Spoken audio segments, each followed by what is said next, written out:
मेरे से बात करने में इस बात का ध्यान रखना पड़ेगा, कई सारी चीजें कई लोगों को पसंद नहीं आएंगी। दैनिक राशिफल जो आज टीवी की स्क्रीन पर तक दिखाया जाता है, ये सब झूठ कहानी है। आदमी का जीवन समाप्त ही हो जाता है। सिर्फ मंगली हो जाने से ये व्यवस्था ठीक नहीं है। काल सर्प योग चल रहा है, एक पितृदोष चल रहा है, ज्योतिष में कहीं इसका उल्लेख नहीं किया गया है। ऐसा कई बार होता है, ऐसा कई बार नहीं भी होता है। एक जगह है नेपाल में आज भी हमारी पुरानी तिथियां चलती हैं, वहाँ पे ये नहीं चलता है।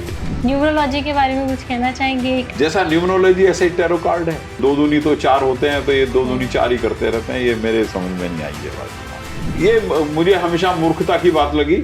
मैंने इस पे कभी ख्याल भी नहीं किया और ना ही मैं इस पे विश्वास करता हूँ। ऐसी ज्योतिष मैं नहीं करता हूँ। टीवी में तो बहुत कुछ चलता है वो सब सुनने लायक भी नहीं होता है। ये बातें कही तो जाती हैं, लेकिन ये 100% सही होंगी ऐसा नहीं कहा जा सकता, है ना। सोमवार के शिव जी बना दिए, मंगलवार के हनुमान जी बना दिए, है ना। बुध के बुद्धि देवता हो गई, तो ये इस तरह का है। हाँ, मेरी ये बात भी किसी को गले नहीं उतरेगी, लेकिन मैं आपको बता देता हूँ। नमस्कार, मैं हूं सपना पांडे और आप देख रहे हैं न्यूज़ नेत्रा।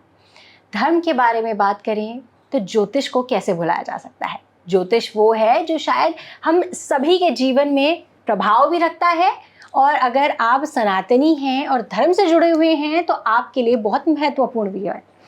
इसी के लिए आज हमारे साथ यहाँ मौजूद हैं जिनसे हम बात करने वाले हैं। ये जानकर आपको एक हैरानी भी होगी और बहुत खुशी भी होगी कि एक एस्ट्रोलॉजर, एक पंडित, पढ़ा लिखा विद्वान सिर्फ शास्त्रों में नहीं, वह एक सामाजिक तौर पर भी बहुत अच्छे तरीके से रहता है और जीवन को जीता है। ऐसे ही आज हमारे बीच जो ज्योतिष हैं उनका नाम है प्रदीप जोशी जी, जो कि इससे पहले गुरुकुल कांगड़ी विश्वविद्यालय के पीआरओ यानी जनसंपर्क अधिकारी, इंफॉर्मेशन ऑफिसर भी रह चुके हैं, और उसके बाद आज वह ज्योतिष हैं और एक जाने माने ज्योतिष हैं हरिद्वार में। प्रणाम पंडित जी, सबसे पहले तो आपको।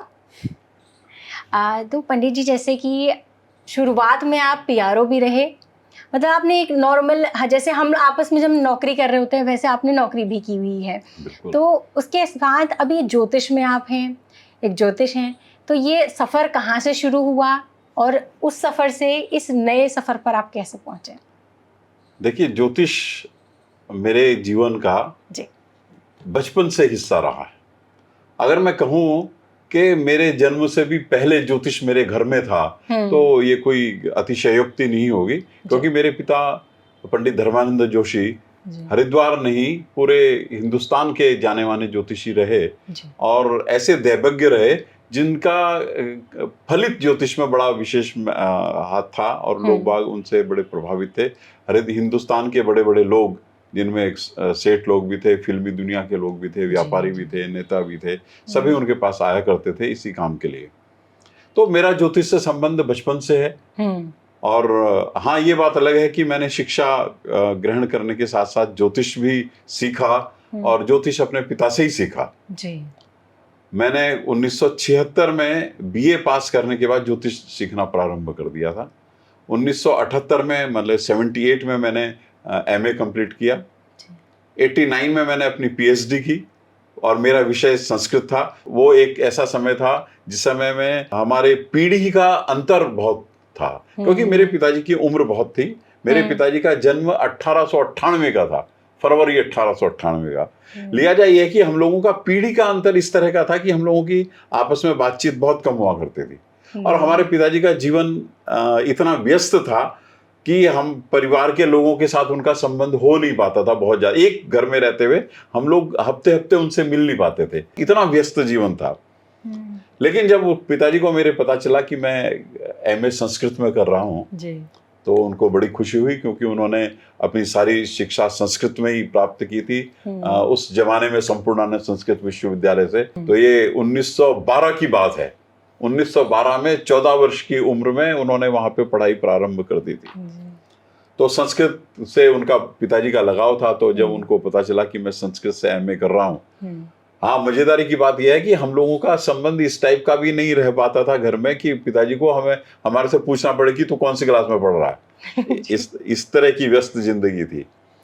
तो उसमें तो बड़े बड़े किस्से हैं हमारे व्यस्त जिंदगी के पिताजी के, कि हम लोग तो उस वजह से बिल्कुल सर्वतंत्र स्वतंत्र जीवन जीते थे, क्योंकि पिताजी के पास फुर्सत नहीं थी हमें डांटने धमकाने की। तो बहरहाल जब उनको पता चला कि मैं संस्कृत से एमए कर रहा हूँ, तो उन्होंने एमए करने के बाद 1978 में मेरे से कहा तू बाकायदा ज्योतिष सीख। उससे पहले मैं चोरी छिपे पढ़ता था ज्योतिष। मैंने कीरो भी पढ़ा, एक सामुद्रिक शास्त्र भी पढ़ा। अच्छा। लेकिन सामुद्रिक शास्त्र में मैं उतना ज्यादा नहीं गहरे जा पाया जितना सामुद्रिक शास्त्र के लिए आवश्यकता होती है जी। फिर पिताजी ने मुझे 1978 से ज्योतिष का बाकायदा गणित सिखाना प्रारंभ किया और मैंने गणित सीखा। फिर फलित सीखा नहीं जाता। अब आप कहोगे कि मेरे से कि ज्योतिष कैसे प्रारंभ हुआ, ये प्रश्न था ना आपका। तो ज्योतिष का प्रारंभ करना, गणित सीखना तो सामान्य जैसे किताबी बातें होती हैं उस टाइप का है। गणित मैंने सीखा, लेकिन ज्योतिष की शुरुआत जिसे कहते हैं फलित, असल में तो फलित ज्योतिष होता है जी। तो फलित ज्योतिष कैसे प्रारंभ हुआ वो बड़ा जोरदार किस्सा है। मैंने 1978 में जब गणित सीखा ज्योतिष का, तो मुझे जन्मपत्री वगैरह बनानी आ गई और नवांशक वगैरह भी, सब कुंडलियां जितनी बनती हैं सब मैंने बनाना सीखा, दशाएं निकालनी सीखी। मैं कहने का मतलब है कि सब कुछ सीखा गणित का हिस्सा, लेकिन उसको प्रतिफल बताने में कैसे प्रयोग किया जाए ये बात मुझे पिताजी ने नहीं सिखाई। अच्छा। और मैंने एक दिन उनसे फिर इस बात को कहा कि मैं गणित तो सीख गया हूँ, जन्मपत्री में बना दूंगा। जन्मपत्री में मैंने बना के उनको दिखाता भी रहता था कि सही है या गलत है। हाँ। ये सारी बातें मैं पूछता रहता था। तो उन्होंने मेरे से कभी ये नहीं कहा कि तू फलित कैसे करेगा, क्योंकि वो चाहते थे कि ये जो कुछ करे अपने आप करे। अब गणित उन्होंने सिखा दिया। तो मैंने एक दिन फिर उनसे कहा कि फलित बताना बड़ा मुश्किल हो रहा है, ये कैसे किया जाए। तो उन्होंने मेरी बात का जवाब नहीं दिया। और सर्दियों के दिन थे, वो हम लोगों का 2 मंजिला मकान था, तो हम लोग ऊपर की मंजिल में रहते थे, पिताजी नीचे की मंजिल में, जहाँ उनकी बैठक हुआ करती थी, पूजा का स्थान हुआ करता था। तो वो अपने लोगों से मिलने चले गए। शाम को, रात को घर ऊपर आए सोने के लिए। जब आते थे तो उन्होंने मुझे बुलाया। रात के 11 बजे होंगे, सर्दियों, भयंकर सर्दियों के दिन, अंगीठी जलाई हुई थी उन दिनों, हीटर वीटर भी नहीं था जी। मैं आया उनके पास, तो उन्होंने, वो रजाई ओढ़कर लेटे हुए थे और उन्होंने मेरे से एक सेंटेंस कहा। उन्होंने कहा कि जब किसी को तैरना सीखना होता है तो उसे गंगा में कूद लगानी पड़ती है जी। और इतना कहा और रजाई ओढ़ के सो गए। मुझे वो बात ही समझ में नहीं आई, क्योंकि उस टाइम के और आजकल के बच्चों में बहुत अंतर है।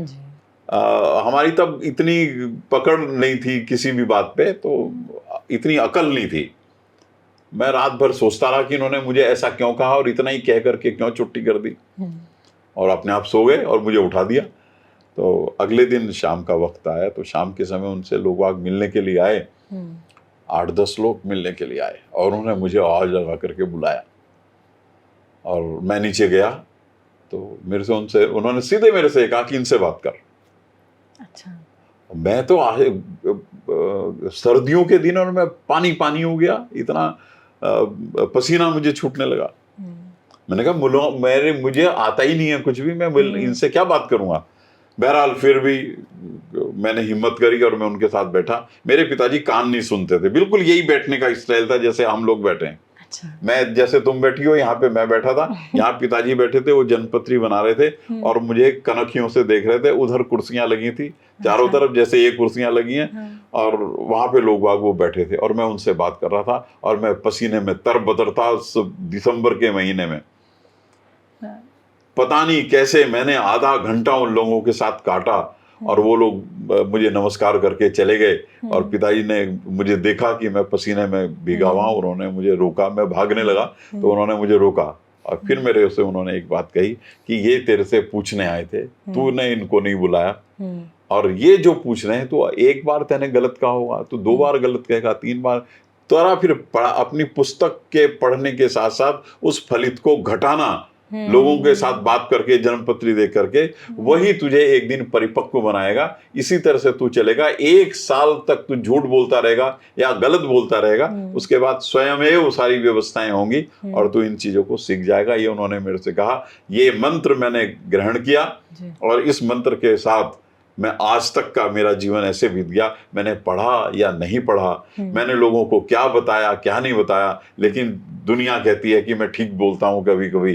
तो वो चीज मेरी अभी तक चली आ रही है, 78 से लेकर के और आज तक का ये समय हो गया, 46 साल हो गए। तो तब से ही आप करते आए फिर? 46 साल मेरे इस ज्योतिष को समर्पित हैं। इसी बीच में मैंने नौकरी भी की। अच्छा। 1980 से मैंने नौकरी शुरू की। 2016 तक मैं नौकरी में, 36 साल मैंने नौकरी की। लेकिन ज्योतिष से मेरा संबंध लगातार जुड़ा रहा, आज भी है। तो आपने अभी दो शब्द कहे कि फलित जो ज्योतिष है और एक गणित है। जिनको नहीं पता या फिर जिनको बिल्कुल ही ज्योतिष का ज्ञान नहीं है, अगर वो देख रहे हैं, तो उनके लिए अगर आप, मैं बोलूँ, इनको समझाएं, तो आप इन दो शब्दों को कैसे समझाएंगे? ज्योतिष के भी कई हिस्से हैं। एक उसका गणित भाग है, जिस गणित भाग के अनुसार हम लोग ग्रहों की स्थिति, जो एस्ट्रोनॉमिकल कंडीशन होती है, जब कोई बच्चा पैदा होता है तो उस समय में कौन ग्रह कहाँ बैठा हुआ है, कौन ग्रह किस तरह से बैठ करके किसके साथ संबंध बना रहा है, किसके साथ उसका दृष्टि संबंध है, ये सारी चीजों का आकलन करना होगा ना। उसका आकलन करने के लिए हमारे एक विधान किया गया है जन्म पत्री बनाने का। अच्छा। तो जिस समय बच्चा पैदा होता है उस सूर्योदय से लेकर के अगले सूर्योदय का एक दिन माना जाता है। हाँ। हालांकि आप इंग्लिश एरा में ये सिस्टम नहीं है। इंग्लिश एरा में तो रात के 12 बजे से अगले दिन के 12 बजे तक का एक दिन माना जाता है। तो जो आप कंप्यूटर से जो कुंडली बनने लगी है, तो हमें उसके एरा के अकॉर्डिंग चलना पड़ता है। लेकिन कायदे की बात यह है कि सूर्योदय से अगले सूर्योदय का एक दिन होता है। इसमें ये जो 24 घंटे होते हैं, इन 24 घंटों को हमने घड़ियों में बांटा हुआ होता है। इसी में सूर्य की चाल, जिस समय वो उदय होता है उस समय से लेकर के अगले दिन तक की सूर्य की चाल बदलती रहती है, और उसमें ही लग्न आते रहते हैं। जैसे मान लीजिए वैशाख के महीने में कोई बच्चा पैदा हुआ और वो बिल्कुल सुबह पैदा होगा, तो वैशाख का मतलब यह है कि वृक का सूर्य होगा। अच्छा। वृक राशि में सूर्य होगा, तो वहां से वो लग्न शुरू होगा।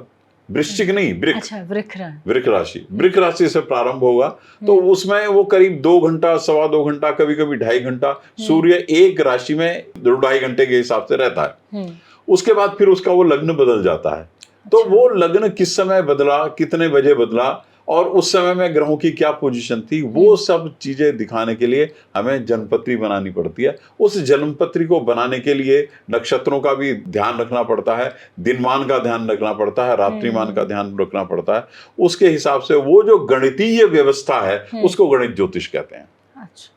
तो उस गणितीय व्यवस्था के अनुसार हम लोग एक लग्न तय करते हैं। उसके बाद फिर उस लग्न के अनुसार जो एस्ट्रोनॉमी में, जो खगोल में, जो उस समय में ग्रहों का पोजीशन चल रही होती है, उस राशि में उस ग्रह को उपस्थित करना, ये गणित ज्योतिष का काम है।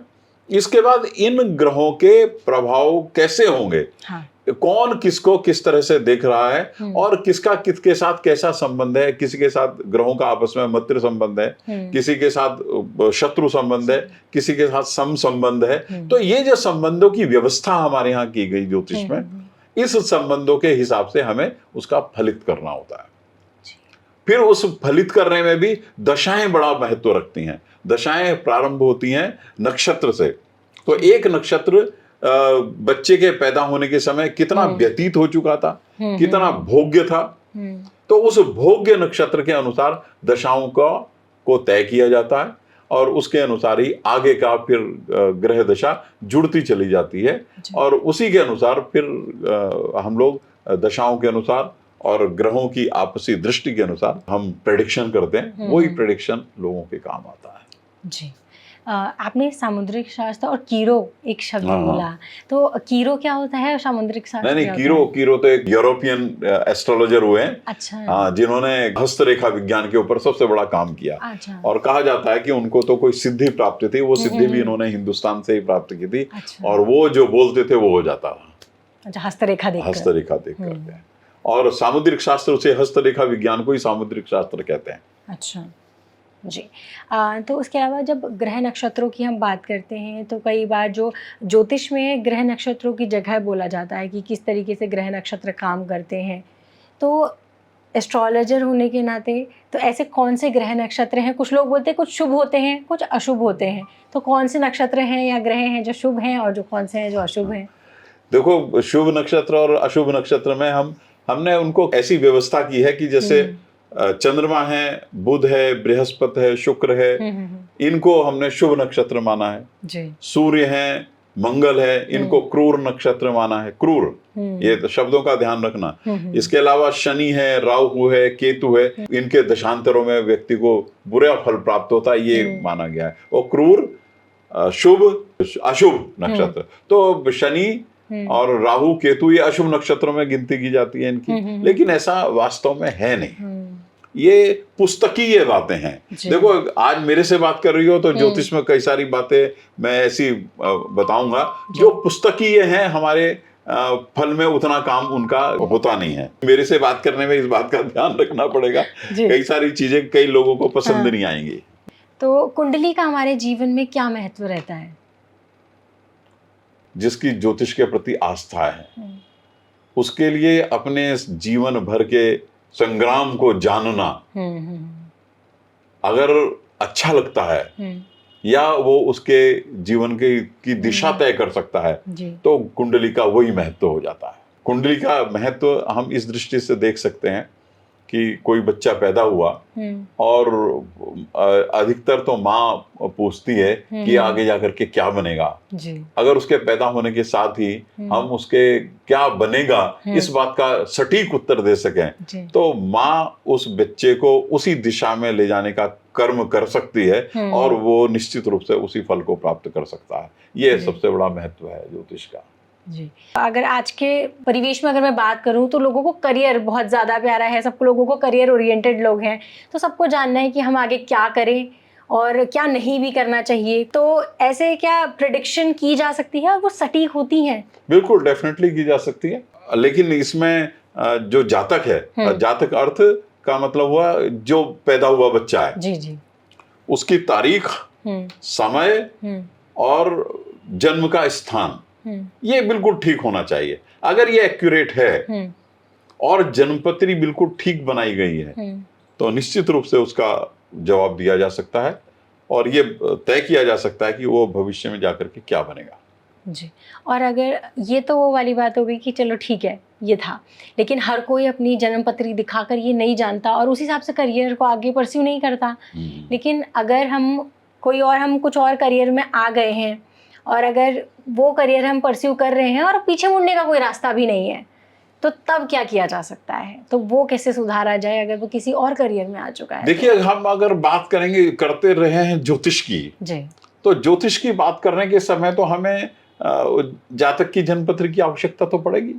अगर उसकी जन्मपत्री है ही नहीं और तो उसका भटकाव स्वाभाविक है, उसमें ज्योतिष कुछ नहीं कर सकता है। हाँ, इतना जरूर है कि अगर कोई सामुद्रिक शास्त्र को अच्छी प्रकार से जानने वाला हो, मतलब हस्तरेखा विज्ञान का अच्छा जानकार हो, तो वो उससे भी उसके भविष्य को तय कर सकता है, इसमें कोई शक नहीं है। तो उसको फिर सामुद्रिक शास्त्र को ज्ञाता की शरण लेनी चाहिए और उनसे पता करना चाहिए। बहुत से ऐसे लोग होते हैं जिनकी कुंडलियां नहीं होती, अगर ऐसे लोगों की आपको कुंडली बनाने को बोला जाए तो कैसे बनाई जाती है? ऐसे कुंडली नहीं, जिसका तारीख और समय होगा तो कुंडली बनेगी, नहीं तो नहीं बनेगी। अच्छा, लेकिन मैंने कुछ बातें सुनी हैं कि कहीं पे 2-3 लोग ऐसे हैं जिनके पास अंगूठे के छाप से वो लोग जन्मपत्री बना देते हैं। कई लोग ऐसे भी हैं जो हस्तरेखा विज्ञान का जिनको अच्छा ज्ञान है, तो वो हस्तरेखाओं के आधार पे भी जन्मपत्रियां बना देते हैं, लेकिन मैं उससे अभी अछूता हूँ, मुझे वो सब चीजें नहीं आती हैं। जी, मैंने कहीं पर एक बार ये भी सुना था कि जैसे कुछ छाया को देखकर लोग कुंडलियां बनाते हैं या छाया से भी बनाई जा सकती है, इसमें कितना सच है? क्या सच में ऐसा होता है? मैंने आज तक इसके ये प्रयोग नहीं देखा। अच्छा। ना मैं इससे अभिज्ञ हूँ, मैं अनभिज्ञ हूँ। अच्छा। विज्ञ नहीं हूँ, इसलिए मैं इस विषय में कोई उत्तर नहीं दे सकता। अच्छा, तो हमारी जो कुंडली है उनका जो ग्रहों का है उस पर हमारे जीवन पर, जैसे अभी के जो ग्रह हैं और जो जन्म के ग्रह हैं, उनका क्या प्रभाव रहेगा? जो भी मतलब जातक है जिसके बारे में बात की जाएगी जन्मपत्री के आधार पे, तो उसका मूल तो उसकी जन्मपत्री ही होती है। उसकी जन्मपत्री के आधार पे ही हम बचपन से लेकर के और उसके मरण पर्यंत का हिसाब किताब कर सकते हैं। कब क्या होगा, कब शादी होगी, कब बच्चे होंगे, कब कैसा कैरियर बनेगा, मृत्यु के समय में कैसा हाल होगा, बीमार होगा नहीं होगा, ये सारी बातें हम जन्मपत्री के आधार पे ही कर सकते हैं। जो वर्तमान ग्रहों का योग है, उस वर्तमान ग्रहों का योग बहुत ज्यादा प्रभावी मनुष्य के जीवन पर नहीं होता है, क्योंकि उसकी मूल जन्मपत्री ही उसके जीवन पर्यंत के लिए सब कुछ तय करती है। और एस्ट्रोनॉमिकल जो कंडीशन है, आज की जो ग्रह योग है, उस ग्रह योग के लिए हम किसी होने वाली घटनाओं को तय कर दें, ये थोड़ा संभव नहीं है, क्योंकि ग्रह योग तो रोज बदलता है। अब आप ये देखिए कि शनि 2.5 साल में अपनी राशि बदलता है, सूर्य 1 महीने में बदल देता है, चंद्रमा 2.5 दिन में बदल देता है, मंगल 1 महीने में बदल देता है। अब ये तो ग्रह योग, ये तो चल रहे हैं ना, ये तो सूर्य के इर्द गिर्द ये सारे ग्रह घूम रहे हैं, तो ये सब के सब रोज की रोज अपनी गति बदलते हैं, तो ये हमारे ऊपर बहुत ज्यादा प्रभावी होंगे ऐसा मैं नहीं मानता हूँ। कई लोग मानते हैं, हाँ, लेकिन इतना जरूर है कि ये जो आपने पूछा है कि वर्तमान ग्रहों की पोजीशन क्या करती है, ये हमारे एक काम बहुत आती है, वो है प्रश्न के काम आती है। अगर किसी व्यक्ति के पास जन्मपत्री नहीं है, जैसे अभी थोड़ी देर पहले तुमने पूछा था, अब मुझे समझ में आया कि अगर कोई व्यक्ति हमारे से अपनी विषय में पूछने आता है और उसके पास जन्मपत्री नहीं है, तो जातक ही हो या जातक का कोई बिल्कुल अपना पारिवारिक जन हो जो उसके बारे में हमारे से प्रश्न पूछे, तो हम उस समय में तय की गई प्रश्न कुंडली के अनुसार, मतलब जिस समय प्रश्न पूछा उसी समय की तारीख, उसी समय, उसी का समय, उसके अनुसार जो कुंडली बनाएंगे उसको हम प्रश्न कुंडली कहेंगे, और उस प्रश्न कुंडली के अनुसार भी हम उसकी कई बातों का समाधान कर सकते हैं। मैं करता हूँ कई बार करता हूँ। कुछ लोग ये कहते हैं कि माता पिता की कुंडली से या बच्चे के लिए आगे क्या होगा, वो भी कुछ लोग बोलते हैं कि प्रेडिक्ट किया जा सकता है, ये कितना सच है? नहीं, ये प्रेडिक्ट किया तो जा सकता है, लेकिन ये बहुत सटीक नहीं होता है।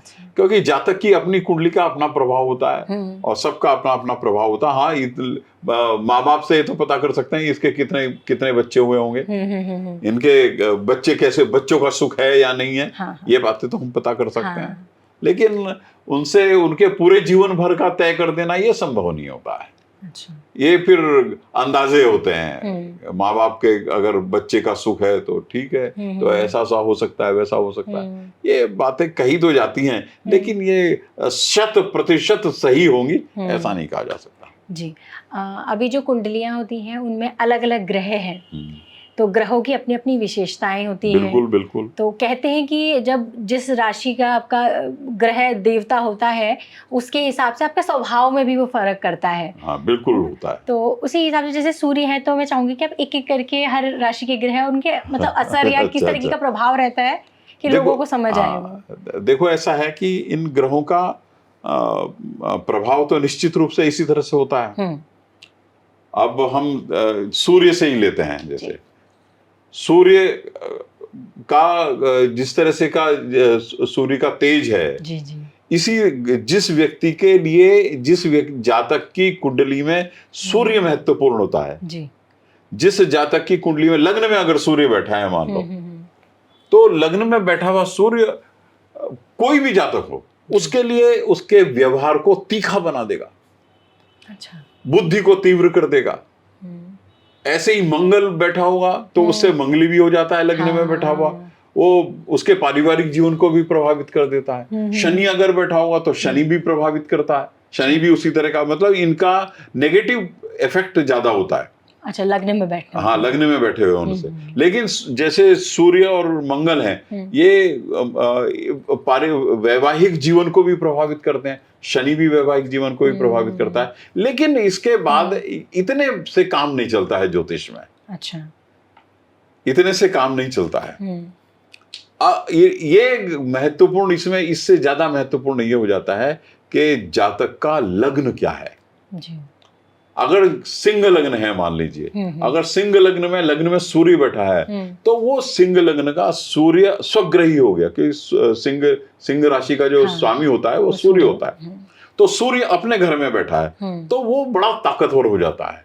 तो ऐसे व्यक्ति के जीवन में बड़ा तेजस्वी बनाता है ऐसे आदमी को, और व्यवहार का भी तीखा बना देता है, लेकिन भाग्य वृद्धि भी करता है।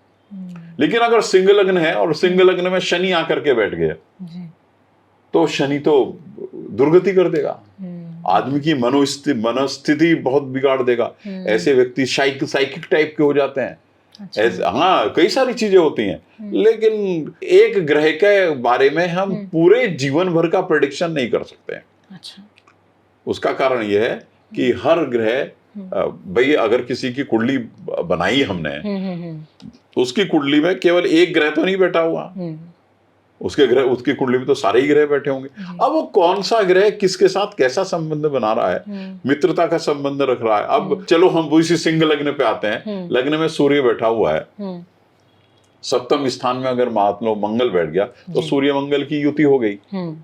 अब मंगल, इस ऐसे व्यक्ति का मंगल भाग्येश हो गया। हाँ जी। और उधर चतुर्थ माने सुख स्थान का मालिक होगा। तो जहां सूर्य और मंगल, सामान्य तौर पे अगर हम देखते हैं तो सूर्य और मंगल की आपस में जो दृष्टि संबंध होता है वो क्रूरता ज्यादा पैदा कर देता है ना। लेकिन यहाँ पे स्थिति बदल जाएगी। स्थिति इसलिए बदल जाएगी, यहाँ पे सूर्य और मंगल की आपस में दृष्टि संबंध राजयोग बनाएगा, क्योंकि वो लग्न का मालिक हो गया और मंगल भाग्य स्थान का मालिक हो गया और सुख स्थान का, चौथे स्थान का मालिक हो गया। यहाँ ये दोनों आपस में आमने सामने बैठ करके क्रूरता तो जरूर पैदा करेंगे थोड़ी बहुत, लेकिन जब जब इन ग्रहों की दशा दशांतर आएगा तो जातक को ये अच्छा फल भी देंगे।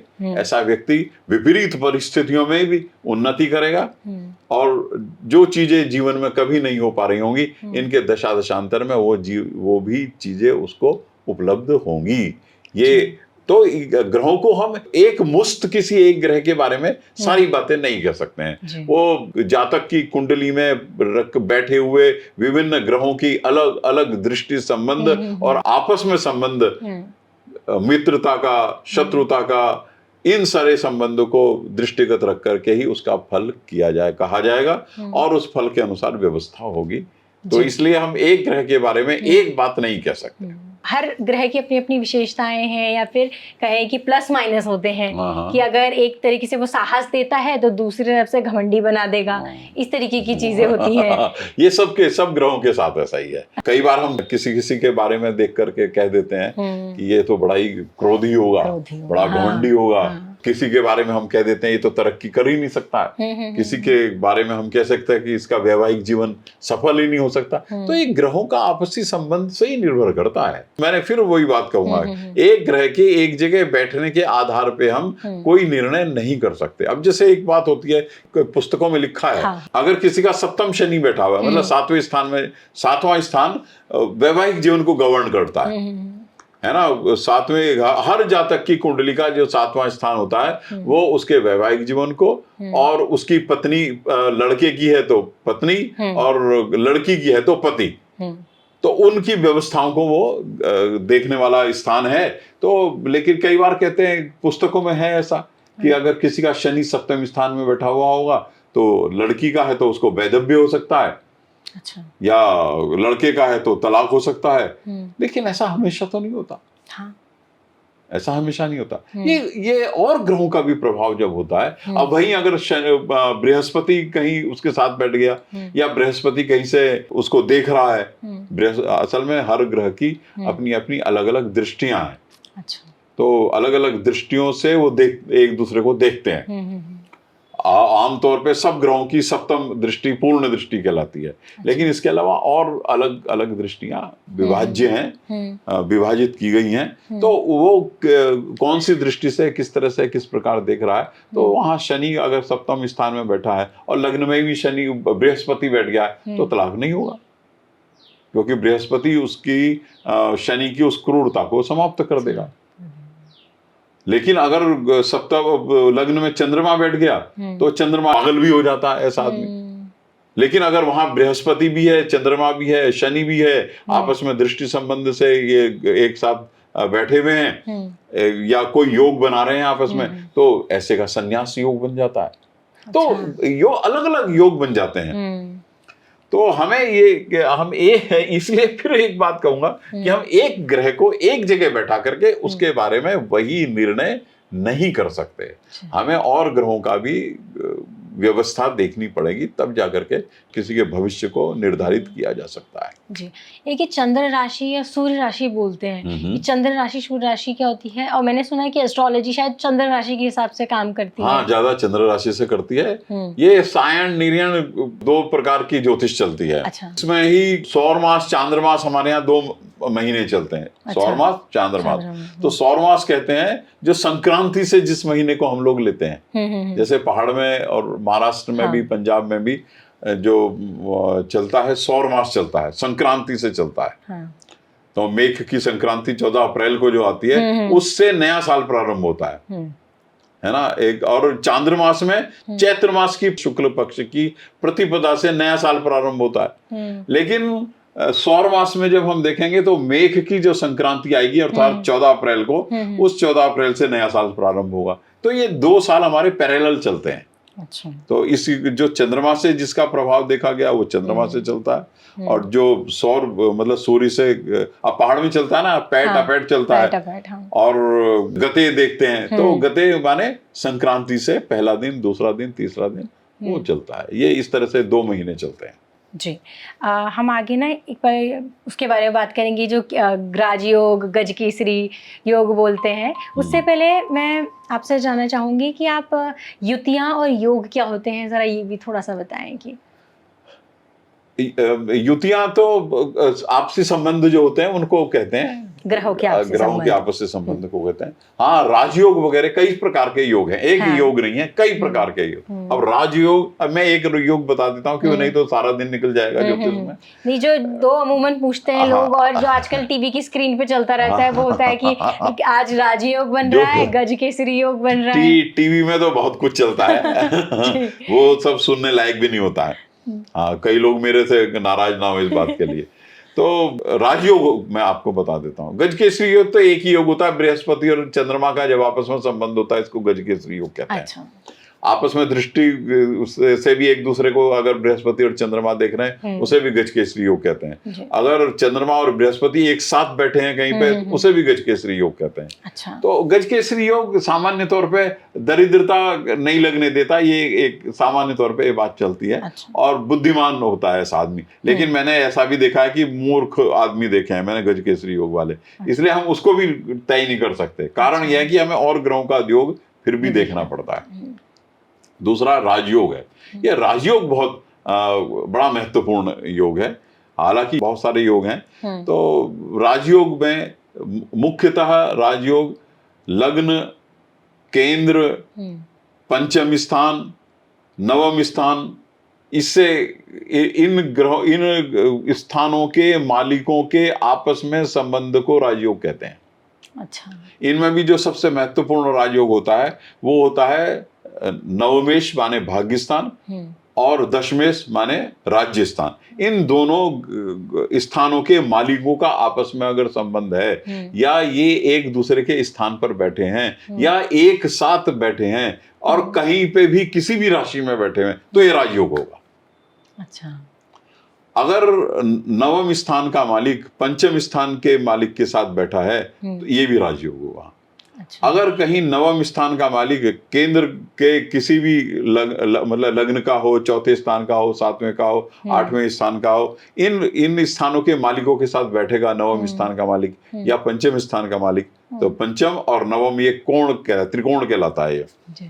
तो इनके मालिक आपस में बैठेंगे तो वो राजयोग कहलाएगा। तो ये राजयोग का ये फल होता है कि ऐसे व्यक्ति को कभी दरिद्र नहीं लगता, एक बात। दूसरी बात ये, विषम परिस्थितियों में भी ये ऐसा व्यक्ति अपने जीवन नैया को पार कर लेता है। क्योंकि देखो, जीवन में सबसे ज्यादा जो महत्व होता है वो ग्रह दशाओं का होता है। जी। हम अल्टीमेटली आएंगे ग्रह दशाओं पे। ग्रह दशाओं के अनुसार मनुष्य का जीवन चलता है। जी। तो कई बार ऐसा हो जाता है कि आदमी की कुंडली बहुत बढ़िया है, लेकिन अच्छी ग्रह दशा न चलने के कारण उसका जीवन खराब हो जाता है, व्यापार खत्म हो जाता है, नौकरी चली जाती है, परिवार में विघटन हो जाता है। तो ये सारी जो चीजें होती हैं, लेकिन इस ऐसी स्थिति हो जाने के बावजूद भी अगर किसी आदमी की कुंडली में राजयोग है, तो वो इन विषम परिस्थितियों में भी अपनी नैया पार कर लेता है। गाड़ी चल जाती है। अगर किसी की कुंडली भी अच्छी नहीं है, कोई अच्छे प्रकार का कोई राजयोग भी नहीं है और दशाएं भी इतनी क्रूर ग्रहों की चल रही हैं, तो ऐसे जी आदमी का जीवन समाप्त ही हो जाता है। या तो आदमी मर ही जाता है या बिल्कुल सड़क पे आ जाता है, राजा से रंक बन जाता है, फकीर हो जाता है, जीवन जीने के लिए उसके पास कुछ रहता ही नहीं है। ऐसा बहुत कुछ होता है। अच्छा, ठीक। तो दशाएं कितनी तरीके की होती हैं? दशाएं, ये जो जितने ग्रह हैं उन ग्रहों की दशाएं होती हैं, नक्षत्रों के आधार पे चलती हैं। अच्छा, तो अमूमन कितनी दशाएं देखी गई हैं आप तक? अपनी प्रैक्टिस में आपने कितनी दशाएं देखी हैं आज तक? अभी ये तो मैं कह ही नहीं सकता हूँ। 18 से लेके आज तक देखो, 46 साल हो गए मुझे। मैंने न जाने कितनी जन्मपत्रियां देखी होंगी, मुझे ऐसी कौन सी दशाएं हैं जो ज्यादातर लोगों में देखने को मिलती हैं? वो सब दशाएं देखने को मिलती हैं, सब तरीके। हाँ, 27 नक्षत्र हैं। हाँ। इन 27 नक्षत्रों में जो 9 ग्रह हैं, इन 9 ग्रहों की दशाएं बटी हुई हैं। 9 तिया 27, अश्वनी, भरणी, कृतिका, रोहिणी। तो ये इनमें अलग अलग दशाएं चलती हैं।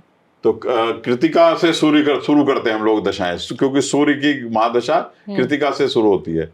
तो कृतिका में सूर्य, कृतिका रोहिणी में चंद्रमा, मृगशिर में मंगल, कृतिका, रोहिणी, मृगशिर, आर्द्रा में राहु की महादशा आ जाती है।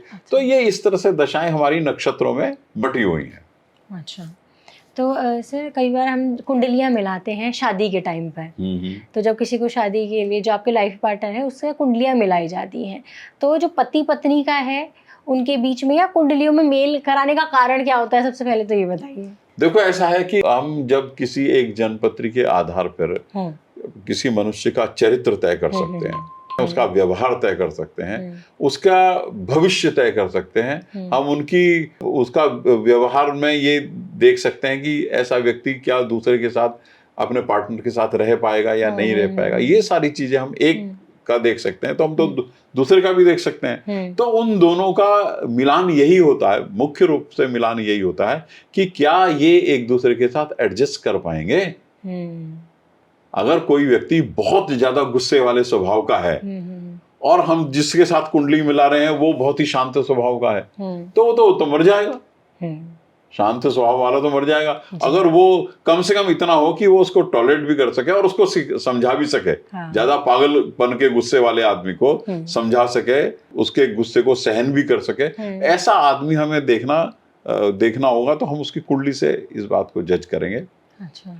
कि ये व्यक्ति इसके साथ चल सकता है या नहीं चल सकता। मेन तो कुंडली मिलाने का मकसद ये होता है जी। लेकिन आजकल एक सामान्य तौर पे सामान्य व्यवहार चल रहा है कि लड़का भी मंगली है, लड़की भी मंगली है, इतने गुण मिलते हैं, 18 से ज्यादा गुण मिल जाते हैं, नाड़ी दोष नहीं हो रहा तो शादी कर दो। अच्छा। लेकिन मेरे उसमें मिलान करने में ऐसा नहीं होता है। अच्छा। मैं इन मामलों में थोड़ा सा टिपिकल आदमी हूँ, मेरे से लोग परेशान हो जाते हैं, क्योंकि मैं कुंडली मिलान में इतना सब मात्र नहीं देखता हूँ। अच्छा। उसमें सब कुछ देखना पड़ता है कि आगे संतान होगी या नहीं होगी, ये आपस में व्यवहार रख पाएंगे या नहीं रख पाएंगे। ये कई सारे ग्रहों को, जब सारे ग्रहों का आकलन हम करते हैं उसके आधार पे तय किया जा सकता है।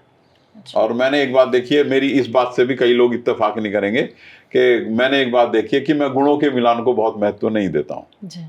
क्योंकि हम गुणों के उसमें जितने भी वो गण, भकूट, नाड़ी फाड़ी, ये सारी चीजें देखते हैं, तो इससे हम किसी का वो तो तय कर ही नहीं पाते हैं कि ये कैसे व्यवहार का आदमी है, क्या रोजगार कर रहा है, कितने पैसे कमाता है, क्या करता है। हम ग्रहों से देखते हैं ये सारी चीजें, लेकिन फिर भी लोग बाग देखते हैं उसको, और मैं भी थोड़ा बहुत वो करता हूँ, लेकिन मैं ग्रहों को ज्यादा महत्व देता हूँ कुंडली मिलान में, क्योंकि कुंडली मिलान में ग्रहों के अलावा और किसी चीज का महत्व नहीं है।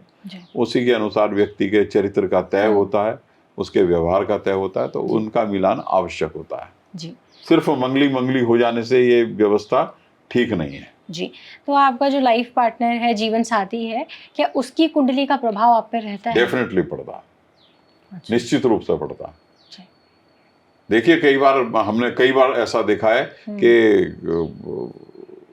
एक व्यक्ति बेरोजगार है और उसकी शादी का हो गया, तो शादी उसकी ऐसी लड़की से हो जाती है कि लड़की के आते ही उसका रोजगार हो जाता है। हाँ। तो कोई लड़की इतनी भाग्यशाली आ जाए तो उसका रोजगार हो जाए, तो ऐसा होता है। तो स्वाभाविक है कि इससे बात तय होती है कि पार्टनर के आने से प्रभाव तो पड़ता है। हाँ, पुराने टाइम में बोलते थे कि अभी कुछ नहीं कर रहा है तो इसकी शादी करा दो। फिर अचानक से शादी के बाद जीवन सुधर भी जाता है। बिल्कुल ऐसा कई बार होता है, ऐसा कई बार होता है। और ऐसा कई बार नहीं भी होता है। ये देखना पड़ता है जन्मपत्री में। अच्छा। हाँ, ये चीजें भी मिलाने की होती हैं। आपने जैसे शनि के लिए बोला कि खराब है या मंगल है, तो उसकी वजह से शादी में भी रुकावट आती हाँ, है। बिल्कुल रुकावट तो ऐसे आती है। कौन से ग्रह हैं जो शादी में रुकावट या उनकी वजह से रुकावट पैदा होती है? ज्यादातर तो शनि की वजह से रुकावट पैदा होती है, मंगली से अच्छा। वो कुछ नहीं होता है। अच्छा। मैंने देखा, असल में ऐसा है कि एक बात बताऊं, इस बात को कितना लोग इस बात पे ध्यान देते हैं। शनि, बृहस्पति, ये दोनों ग्रह ऐसे हैं जो व्यक्ति को संन्यास की ओर ज्यादा प्रवृत्त करते हैं, है ना। हालांकि सन्यासी हो जाए आदमी, ऐसा नहीं होता है, लेकिन इन ग्रहों का प्रभाव इस प्रकार का होता है कि ये वैवाहिक जीवन से व्यक्ति को दूर करते हैं। अच्छा। जब भी इनके दशा दशांतर होते हैं, तो खासकर अगर बृहस्पति में शनि चल रहा है, शादी नहीं होगी। शनि की महादशा चल रही है तो शादी होने में दिक्कत हो जाएगी। अच्छा। तो उसमें जब कोई विशेष ग्रहों का, ऐसे ग्रहों का प्रभाव वो आए, मतलब अंतर प्रत्यंतर आए, तो उनमें शादी हो सकती है। नहीं तो अगर हम एक मुश्त देखें, 19 साल की शनि की महादशा होती है, तो 19 साल में शादी हो जाएगी, इसका भरोसा नहीं होता। अच्छा। ऐसे ही लेकिन बृहस्पति में है कि बृहस्पति में बृहस्पति होगा, शादी नहीं हो पाएगी। शनि आ जाएगा, शादी नहीं हो पाएगी। लेकिन बुध आ जाएगा, उसमें शुक्र आ जाएगा, चंद्रमा आ जाएगा, आगे फिर इस तरह से ग्रहों का अंतर प्रत्यंतर का परिवर्तन होता रहेगा। उनमें मुख्य ग्रहों में शादी हो सकती है। लेकिन शनि के साथ ये बड़ी दिक्कत होती है। ये मेरा अपना अनुभव है जी। मेरा अपना अनुभव है इतने सालों का, कि मैंने देखा है कि शनि में या तो विवाह होता नहीं है, अगर विवाह हो गया तो वो चलता नहीं है। अच्छा। अगर कुंडली अच्छे से मिलान नहीं की गई है तो। मैं तो कई बार बहुत अच्छी मिलती हुई कुंडली मना कर देता हूँ, शादी मत करो। अच्छा। ऐसा बहुत बार होता है ऐसा, क्योंकि आपस में दोनों का चल पाना हमेशा नहीं हो पाता। कुंडली मिलाने से इतना ही नहीं, वही तो मैंने अभी कहा, सिर्फ इतना पर्याप्त नहीं होता कि हम देखें कि गुण 24 गुण मिल गए हैं, लड़का भी मंगली है, लड़की भी मंगली है, तो इतने मात्र से विवाह की कुंडली मिलाने का कोई औचित्य नहीं होता। जी। जिनकी शादी में देरी होती है उसका क्या कारण होता है? उसके लिए कौन से ग्रह है? तो दशाओं का बड़ा प्रभाव होता है। अच्छा। दशाओं का और कुंडली का भी होता है। अगर किसी की कुंडली में इस तरह का है कि सप्तम शनि बैठा है, विवाह देर में होगा, विलंब होगा। अच्छा। चतुर्थ शनि बैठा है, विवाह विलंब से होगा। 12वां बैठा है, 8वां बैठा है, विवाह विलंब से होगा। यह अक्सर होता है। अच्छा। लेकिन अगर और दशाएं खराब चल रही हुई तो शादी होगी नहीं। अच्छा। ऐसा भी होता है। तो ये सारी चीजें होती हैं कई बार। एक और चीज़ है जो मंगल के लिए कही जाती है कि जैसे आर्मी में अगर कोई जाना चाहता है, कहते हैं कुछ लोग कि मंगल तेज है तो चांसेस प्रबल हैं। हाँ, ऐसा होता है। हाँ, क्योंकि मंगल को क्षत्रिय ग्रह मानते हैं। अच्छा। हाँ, तो मंगल उसका पौरुष का सूचक है। तो ये तो कहा जाता है कि जो लोग मिलिट्री में जाते हैं या फोर्स में जाना चाहते हैं, तो जिनका मंगल प्रभावकारी होगा, तो उस व्यक्ति को आसानी होती है मिलिट्री में जाने में। ये तो कहा जाता है। अच्छा। तो ऐसा होता भी है। अच्छा। ऐसे और कौन कौन से ग्रह हैं जो ऐसी चीजों को प्रबल बनाते हैं अपने अपने क्षेत्र में? जैसे मंगल है, वो आर्मी के लिए आपको बहुत ज्यादा आगे शनि है, जैसे शनि है तो वो कंप्यूटर साइंसेस के लिए बहुत बढ़िया है। अच्छा। शनि है और शुक्र है। अगर शनि और शुक्र की युति है, जहाँ ये मनुष्य को भ्रष्ट करती है, कई बार आदमी के अंदर आलसीपना भी पैदा करती है। ऐसा आदमी चरित्र का भी कई बार अच्छा नहीं मिलता है, शनि और शुक्र की युति वाला। लेकिन हमेशा नहीं होता ऐसा। लेकिन अधिकांश होता है ऐसा। तो लेकिन ये कंप्यूटर साइंसेस है, ज्योतिष है और कॉमर्स है, इस साइड के में डायरेक्शन देने में समर्थ होता है। ऐसे व्यक्ति को इन विषयों की ओर जाना चाहिए जी। और जिसका बृहस्पति हो, मेडिकल साइंसेस के लिए शनि बहुत अच्छा होता है। अच्छा। शनि और मंगल की किसी की युति है तो जहाँ वो मिलिट्री का हो सकता है। ऑर्थोपेडिशियन बहुत अच्छे होते हैं, ऐसे हड्डियों के डॉक्टर बहुत अच्छे होते हैं। और शनि और शुक्र की युति किसी की है तो अगर डॉक्टर लाइन में है तो ऐसी लेडी जो होती हैं वो गायनेकोलॉजिस्ट बहुत अच्छी होती हैं, पेडियाट्रिशियन बहुत अच्छी होती हैं। तो ये कई सारी चीजें हैं ऐसी। तो ये केवल, फिर मैं वही बात है कि केवल एक प्लेनेट पे डिपेंड होकर हम ये बातें नहीं कर सकते हैं, ये और चीजों पे भी डिपेंड करता है। तो चंद्रमा का क्या प्रभाव रहता है? चंद्रमा तो हर 2.5 दिन बाद बदल जाता है। हाँ, ये तो है। तो चंचलता बहुत पैदा करता है, इसलिए जैसा है वो खुद चंचल है। चंद्रमा चंचलता पैदा करता है। अच्छा। हाँ, कई बार मैंने चंद्रमा के दुष्प्रभाव से लोगों को पागल होते देखा है। अच्छा। हाँ, लेकिन चंद्रमा कफ प्रकृति का कारक है। शनि और चंद्रमा की किसी की युति है तो ऐसे लोगों को बचपन से ही आप देखोगे कि छाती में परेशानी होना, उल्टियां होना, सिर दर्द होना, ये इससे होता है। वात विकृति बहुत होती है। रोगों की बात करेंगे अब हम, तो रोगों में वात विकृति बहुत होती है। शनि और राहु किसी की कुंडली में एक साथ बैठे हैं, इनके दशा दशांतर आने में इन्फेक्शंस बहुत होते हैं, इवन कैंसर तक हो जाता है। फिर वही बात कि एक मात्र इनसे नहीं होता है, और ग्रहों का भी अगर अच्छा प्रभाव है तो इनसे बचा जा सकता है जी। तो आपने रोग का कारक भी अलग अलग ग्रहों हाँ को बिल्कुल, बताया। रोग के कारक अलग अलग हैं। तो हर बोलते हैं कि कुछ हर ग्रह का अपना प्रभाव और अपने एक शरीर के एक अंग पर प्रभाव रहता है। तो ऐसे कौन कौन से ग्रह हैं, जैसे बोलते हैं कि सूर्य का शायद बालों के लिए या उस चीज के लिए प्रभाव रहता है। ये कथाएं हैं। अच्छा। हाँ, ये मैंने कहा ये कुंडली पे डिपेंड बहुत ज्यादा करता है। लग्न से हम शुरू करते हैं। लग्न का संबंध मस्तिष्क से, सिर से है। अच्छा। और दूसरे और 12वें स्थान का संबंध नेत्रों से, आंखों से है। तीसरे और 11वें स्थान का संबंध कानों से है। और चौथे स्थान का संबंध जल से, पानी से है, मां से है। और उधर पेट के रोगी हो जाते हैं ऐसे लोग। और पंचम स्थान का संबंध इधर एक तरफ पुत्र से, संतान से, तो दूसरी तरफ नेत्रों से उसका संबंध है, पढ़ाई लिखाई से उसका संबंध है, बुद्धि से संबंध है पंचम स्थान का। अच्छा। और छठा स्थान रोग का ही स्थान है। रोग का और शत्रुओं का स्थान कहलाता है छठा स्थान।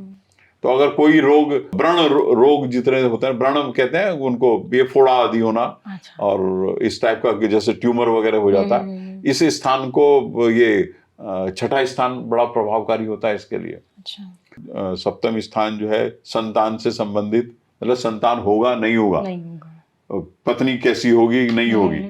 और सप्तम स्थान से सेक्सुअल डिजीज होती हैं, उनका संबंध है। यूरिन से संबंध, यूटीआई इन्फेक्शंस बहुत होते हैं, तो सप्तम स्थान का उससे बहुत संबंध है। ये सारी चीजें हैं। ऐसी अष्टम स्थान तो मृत्यु का ही स्थान कहलाता है। नवम स्थान भाग्य का स्थान कहलाता है, धर्म का स्थान कहलाता है। और दसम स्थान राज्य का स्थान कहलाता है, कर्म का स्थान कहलाता है। नौकरी चाकरी का सारा कुछ हम कंट्रोल दसम स्थान से करते हैं। एकादश स्थान लाभ का स्थान कहलाता है। और अभी मैंने बताया कान का स्थान भी है। तो ये, और 12वां स्थान व्यय स्थान कहलाता है जी।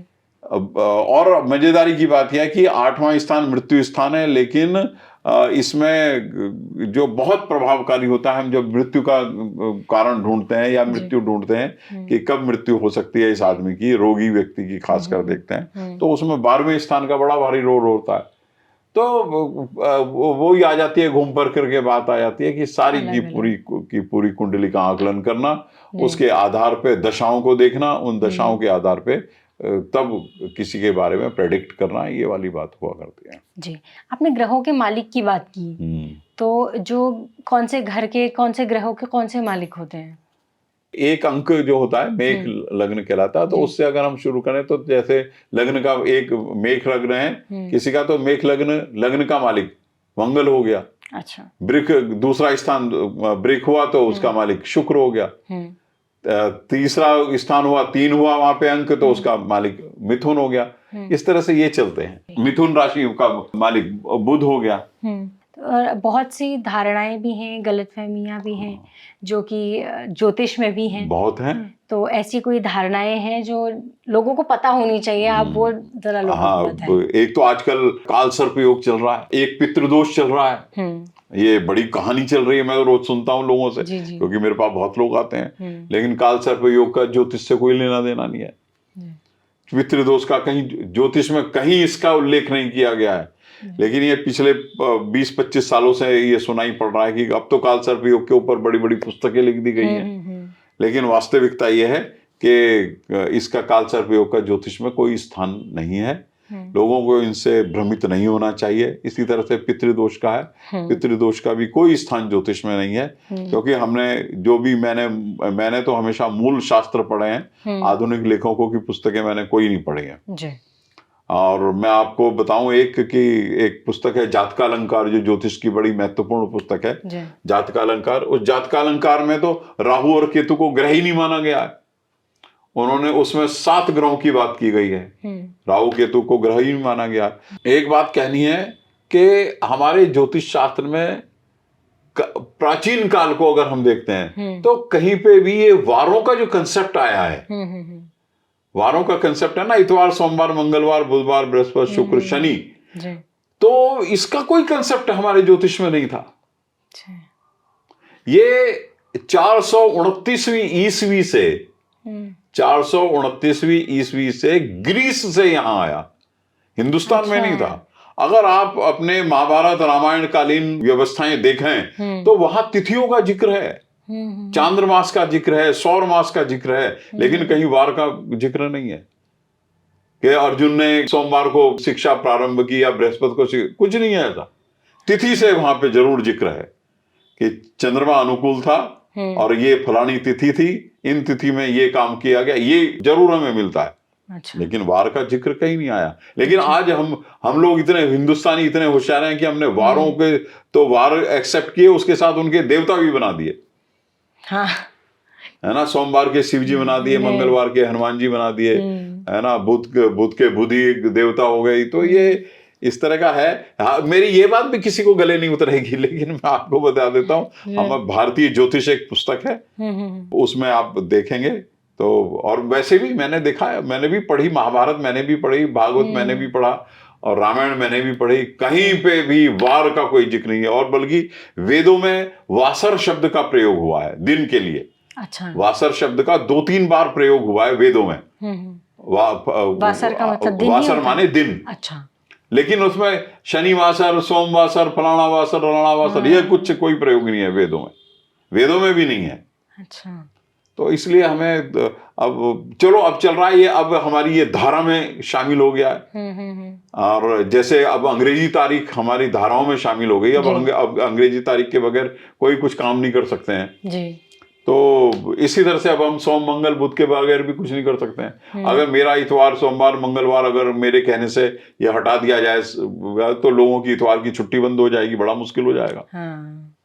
तो इसलिए एक जगह है नेपाल में आज भी हमारी पुरानी तिथियां चलती हैं, वहां पे ये नहीं चलता है। ये आपने महाभारत का जिक्र किया। महाभारत में जब ज्योतिष देखा गया था, बोलते हैं कि जब दुर्योधन का जन्म हो रहा था तो उसी पहले ही बता दिया गया था कि ये इस नक्षत्र में पैदा हुआ है, ये विनाश ही करेगा। हाँ, तो वो ये कैसे उसमें इतवार सोमवार की बात नहीं की गई थी, उसमें तिथि और नक्षत्र की बात की थी कि इस नक्षत्र में होने वाला बालक इस तरह की वो करेगा। वो तो है, हमारे यहाँ इस तरह का दिया गया कि कौन से जैसे मूल नक्षत्र में था शायद वो दुर्योधन का जन्म, तो मूल नक्षत्र के लिए आज भी कहा जाता है। अच्छा। आज भी मूल नक्षत्र में कोई बच्चा पैदा होता है तो उसकी शांति की व्यवस्था की जाती है।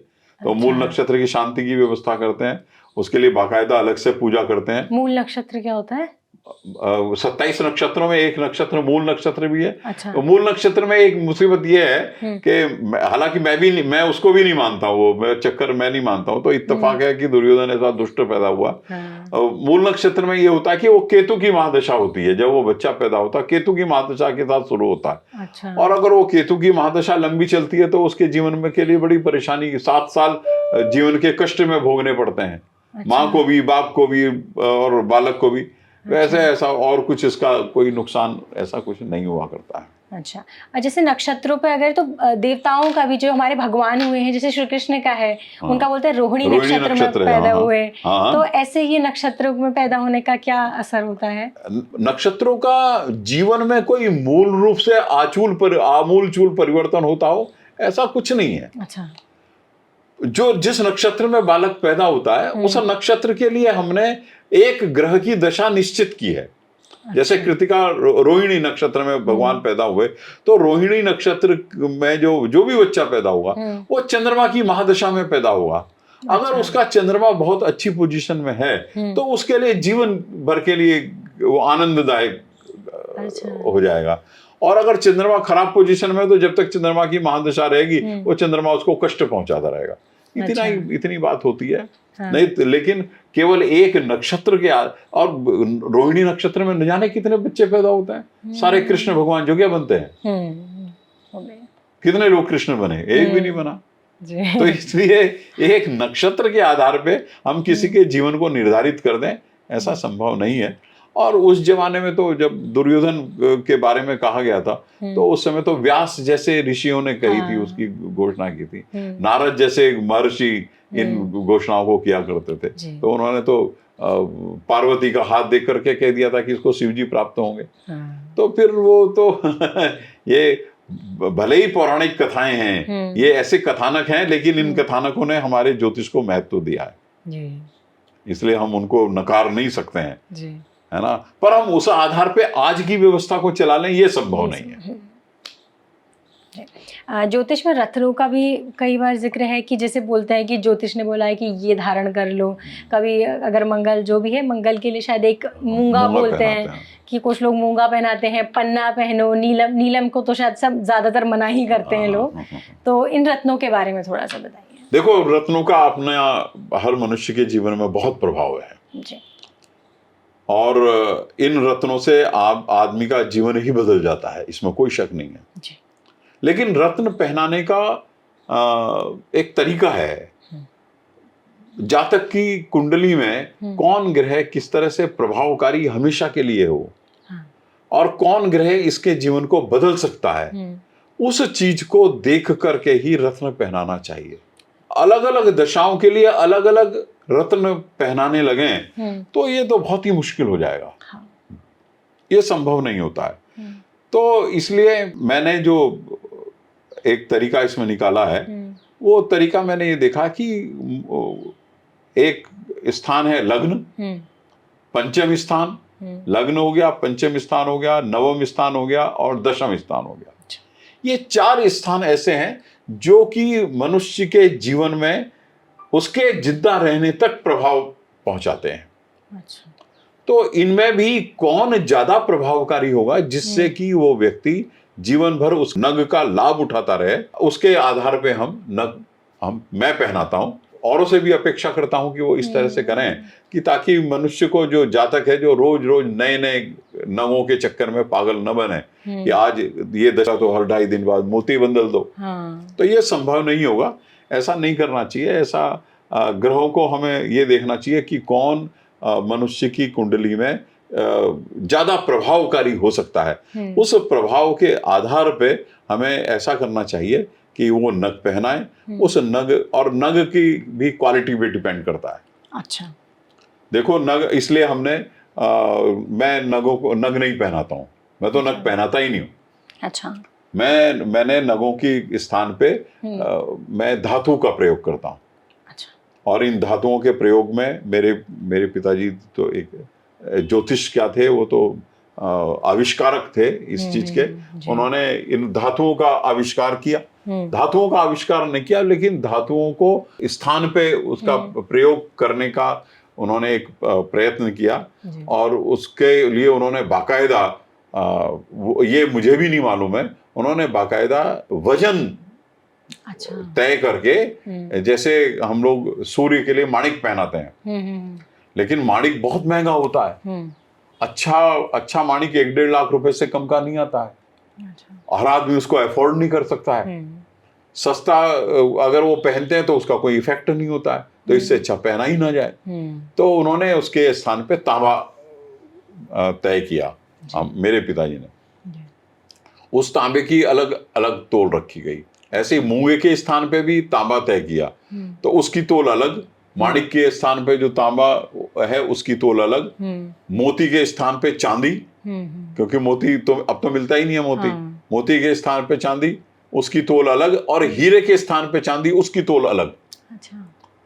पन्ने के स्थान पे उन्होंने सोना पहनाया, तो उस सोने का एक तोल रखा। बृहस्पति के लिए कोई चांदी पहनाते हैं, बृहस्पति के लिए उसकी तोल अलग करते हैं। लेकिन बृहस्पति के लिए और पन्ने के, बृहस्पति के लिए पुखराज और बुध के लिए पन्ना, इन दोनों के लिए हमने हल्दी का प्रयोग भी किया। अच्छा। तो पुखराज के लिए हल्दी ली और उसको गांठ वाली हल्दी, उसको पीले धागे में बांध करके प्रयोग किया। और पन्ने के लिए हरे धागे में हल्दी का प्रयोग किया, और इसमें कोई शक नहीं है, हमने उसका प्रभाव देखा और मैं तो खूब प्रयोग करता हूँ। अच्छा।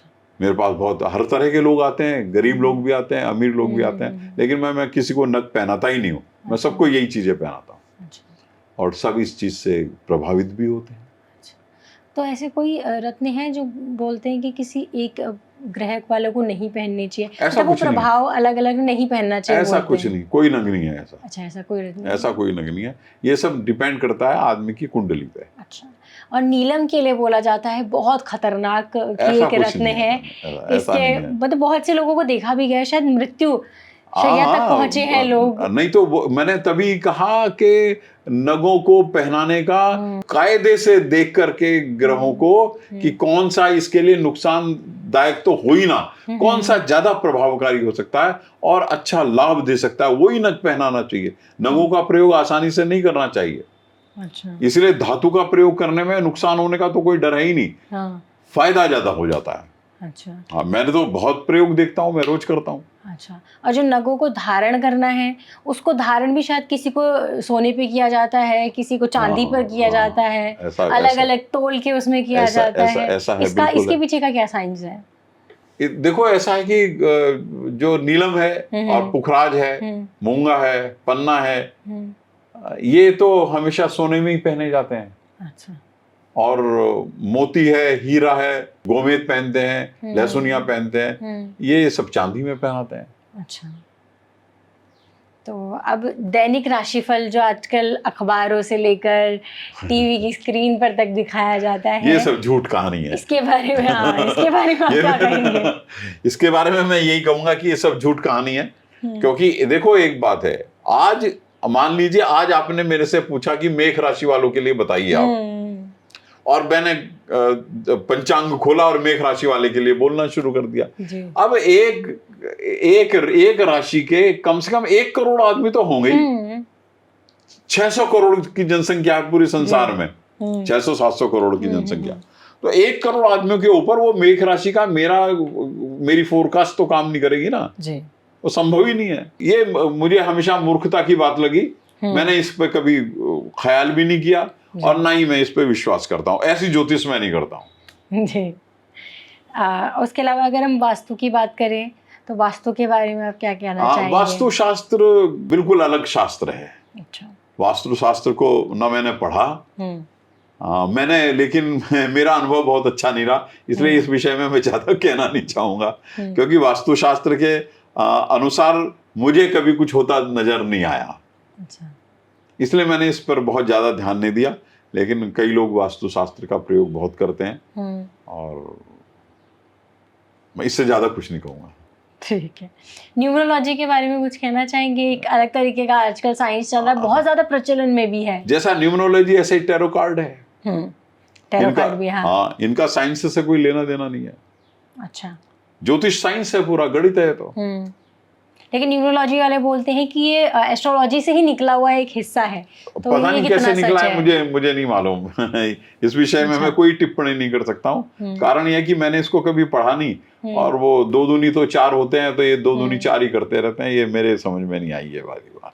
अच्छा। क्योंकि देखो मैं आधा आर्य समाजी भी हूँ, मैंने गुरुकुल कांगड़ी विश्वविद्यालय में नौकरी की, मेरे ऊपर आर्य समाज का भी प्रभाव है। अच्छा। इसलिए मैं ढकोसलेबाजी और बेमतलब की इसमें लोगों के अंदर संदेह पैदा करने की स्थितियां, ये मैं नहीं करता हूँ। मैं ऐसी ज्योतिष से मैं दूर रहता हूँ, इसलिए मैंने आपसे कहा अभी कि काल सर्प दोष है, पितृ दोष है, ये सब कुछ ज्योतिष के क्षेत्र की बातें नहीं है। और मैं जब पढ़ता था, एमए किया मैंने, तो मैंने वेद भी पढ़े हैं, उसमें भी ज्योतिष की इस तरह की बात नहीं आई है। और जबकि जो वेद के 6 अंग हैं, उन 6 अंगों में ज्योतिष महत्वपूर्ण अंग है जी। और स्वामी दयानंद ने भी उस ज्योतिष को माना है। स्वामी दयानंद जो आर्य समाज के प्रवर्तक रहे, उन्होंने भी उस ज्योतिष को माना है, लेकिन उन्होंने जो बात की ढकोसलेबाजी वाली ज्योतिष थी, उसको उन्होंने कभी तवज्जो नहीं दी, मैं बल्कि उसका खंडन किया। उन्होंने तो फलित का भी खंडन किया, लेकिन इसका मतलब ये नहीं कि उन्होंने फलित को बिल्कुल नकार दिया जी। और मेरे ऊपर वो भी प्रभाव है, इसलिए मैं बहुत ज्यादा इसके उस तरह के पक्ष में कभी मैं नहीं रहा और मैंने उस तरफ ध्यान भी नहीं दिया। ज्योतिष में, जो वैदिक ज्योतिष है, उस वैदिक ज्योतिष में ग्रहों की बात हुई है। नौ ग्रहों की बात तो नहीं हो, सप्त ग्रहों की बात हुई, सप्तग्रही बात हुई है। और इसके अलावा जो खगोलीय शास्त्र है उसको वेदों में तो, वेदों से ही तो सबने सीखा है ना, वो सब चीजें हैं, लेकिन वास्तु की कहीं बात वहां पे नहीं हुई है। अच्छा। इसलिए उस बारे में ज्यादा टिप्पणी करना ठीक नहीं है। जो मैंने पढ़ाई नहीं है तो उसके बारे में टिप्पणी करना ठीक नहीं। तो पॉडकास्ट को एकदम अंतिम की तरफ लेके चलते हैं, समापन की ओर लेके चलते हैं। एक लास्ट में आपसे जानना चाहूँगी कि जैसे राशियाँ होती हैं, मेष राशि है, वृश्चिक राशि है, तुला राशि है, कुंभ राशि है और सिंह राशि है, तो सभी राशियों के जैसे अपने अपने गुण बताए जाते हैं।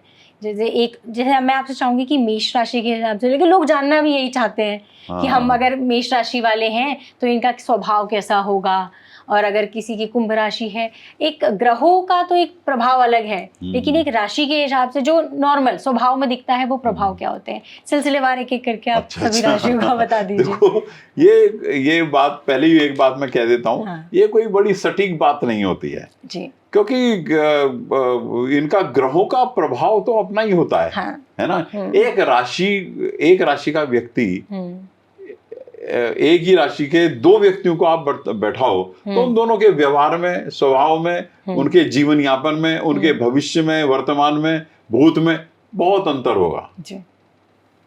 तो वो संभव नहीं है अगर मैं वो सारी बातें बताऊं। जैसे मेष राशि वाले होते हैं, मेष राशि वालों को बड़ा क्रूर कहा जाता है, लेकिन एक मेष राशि वालों को ये भी कहा जाता है कि बड़े मतलबी होते हैं। अच्छा। अब मेष राशि वाले मुझे अक्सर जो मिले वो सब बहुत ही भले आदमी मिले। अब बताइए मैं कैसे उसका आकलन करूं। ऐसे वृक्ष राशि वाले बड़े सरल व्यक्ति होते हैं, लेकिन वृक्ष जो है बैल को कहते हैं, और बैल तो बड़े मरखने भी होते हैं। तो अगर हम उसके साथ उसकी तुलना करने लगे, ज्योतिष की करने, तो बड़ा मुश्किल हो जाएगा ये। हालांकि वो पुस्तकों में लिखा है मेष राशि वाले ऐसे होते हैं, वृक्ष राशि वाले, मिथुन राशि वाले डबल माइंड लोग होते हैं। मिथुन राशि वाले डबल माइंड होते हैं, क्योंकि उसमें स्त्री पुरुष को जोड़ा गया है, मिथुन में जोड़ा है ना वो। तो अब बताइए मिथुन राशि वाले डबल माइंड कैसे होते हैं,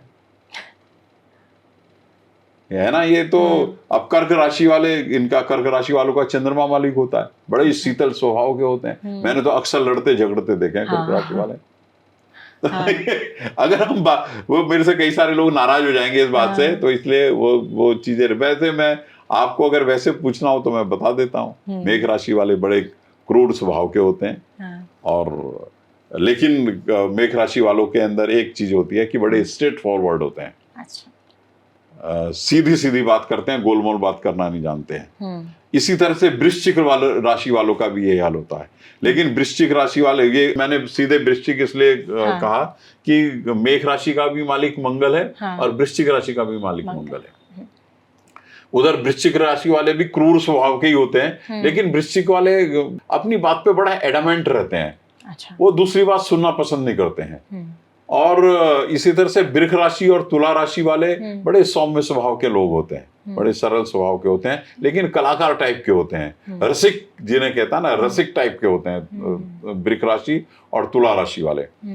और मिथुन राशि और कन्या राशि वालों का, दोनों का स्वभाव अलग अलग होता है, जबकि दोनों का मालिक एक ही है, बुध ही है। हाँ, कन्या राशि वालों के लिए ज्यादातर कहा जाता है ऐसे लोग व्यापारी बुद्धि के होते हैं। अच्छा। और धन लोलुप बहुत होते हैं, पैसा कमाने के चक्कर में। मैं भी कन्या राशि वाला हूँ, तो मैं हालांकि नहीं हूँ ऐसा। और कर्क राशि वाले सरल स्वभाव के व्यक्ति होते हैं। सिंह राशि वाले थोड़ा सा तीखे स्वभाव के होते हैं। अच्छा। लेकिन सिंह राशि वाले बहुत ही स्पष्ट वक्ता और अपना हृदय से बड़े शुद्ध पवित्र होते हैं। कन्या राशि मैंने आपको बताई दिया, तुला राशि बताई दिया, वृश्चिक राशि हो गया है। और धन राशि वाले, धन और मीन वाले बौद्धिक जगत के व्यक्ति होते हैं। अच्छा। और अक्सर ऐसे लोग आपको बुद्धिजीवी मिलेंगे और हमेशा इनसे आप धार्मिक बातें सुनेंगे। कुंभ और मकर राशि वाले लोग बड़े सरल स्वभाव के होते हैं, लेकिन ये अक्सर दुविधा में रहते हैं, वायु रोग से ग्रस्त रहते हैं और पैसों के आगे पीछे घूमने वाले लोग होते हैं। लेकिन ऐसा हमेशा नहीं होता है, इसलिए सब लोग गलतफहमी मत पालना। बहुत बहुत शुक्रिया पंडित जी, आपने बहुत सारी जानकारी हमारे दर्शकों को दी। तो अगर आप भी कोई सवाल आपका ज्योतिष है या फिर पंडित जी से भी आप पूछना चाहते हैं, हम इनका एड्रेस और नंबर आपको नीचे डिस्क्रिप्शन पे मेंशन कर देंगे। अगर आप पूछना चाहते हैं, मिलना चाहते हैं तो हरिद्वार में आके मिल सकते हैं। बहुत बहुत धन्यवाद।